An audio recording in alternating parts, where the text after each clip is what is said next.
Hello and welcome to English Experience. I'm etetutor and this is Examiner's Tales. So in this video I'm going to read you a comment that I received on my channel, a really useful question where somebody wanted a little bit of clarification. So let's have a look at it. My teacher told me that examiners only mark one question, so you can repeat points you have already made. Like, if I were an examiner, I would only mark question 3 and another examiner would only mark question 5, for example. Is this true? Because usually in language paper 1, I find that I can use points from question 3 to answer question 4. Okay, if you want to read that comment, I'll pop it down in the description box below. So thank you very much to this person, hopefully you're a subscriber, for getting in touch and asking this really useful question. Now, I can totally understand why your teacher has said what she said to put your mind at rest. It's complicated. So, the only way I thought I could help you out, and this is why it's taken me so long to get back to your comment, is by making a little video and having a few props. So, I'm going to explain the process of marking, and that will hopefully clear up not only this question but any other questions. Now, I've done it for the paper that the student has asked about, so paper 1, explorations in creative reading and writing. I've done it for AQA because that is who I examine for at the moment, and that's the one I've got the most experience with.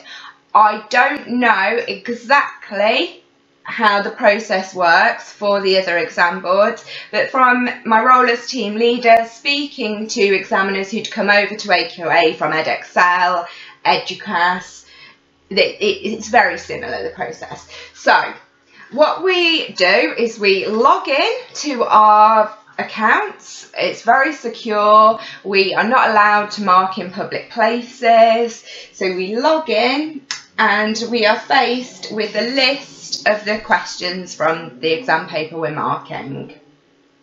Split up like this with a little bar going to our 100%. So that's our goal. And then once we've done that, we've done all the marking that has been allotted to us. How we manage our time and how we go about it is up to us as long as we are meeting certain deadlines. So by a certain date, we'll have had to have marked 25% of all of them. So it's equal. Otherwise, I bet you can imagine what happens, because I bet it's what you do when you're practicing. These ones will all get done and there'll be loads of these left. So we mark 25% of all of them, 50% of all of them, and then obviously get to the end. Now we can just dip in and out of the questions, and the responses we see are going to be in a totally random order. So say I get up one morning, I'm like, right, I'm going to sit and do 3% of A1. So that's it. I'll do that. Then if I'm still full of energy, I might go on to A2. So the responses I see are not going to be the next answer from what I saw previously. They're going to be, could even be completely different students whose A1 work I never saw, and so on, all the way through. So, to go back to the comment, your teacher is right. The same person is not, there's no way they're going to sit and mark the the question 3, A3, section A, 3, they're not going to mark that, then immediately mark your response for question 4. They're not even going to know it's you. Yes, there might be some students who have very, very distinct handwriting, but the chances of seeing the two together is near on impossible because it's random.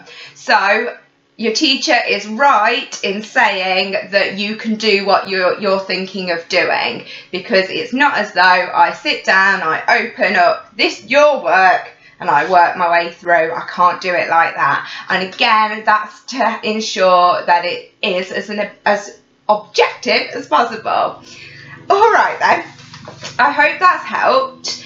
If you've got any questions or it's not clear, let me know and I'll have another go, because I know it's something that I find a little bit tricky to explain. Don't know why. But anyway, alright, hope it's helped. Best of luck with those exams. If these videos are helping you, please let me know by hitting that like button. And if you're not subscribed to the channel, please subscribe. It would really, really help.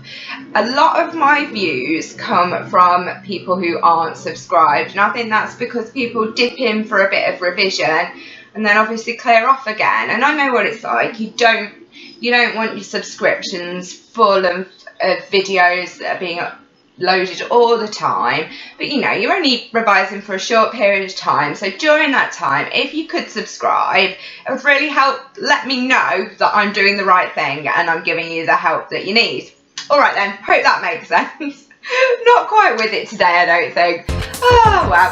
Alright then, any more comments, I'll respond to them like this if I can. Okay, best of luck.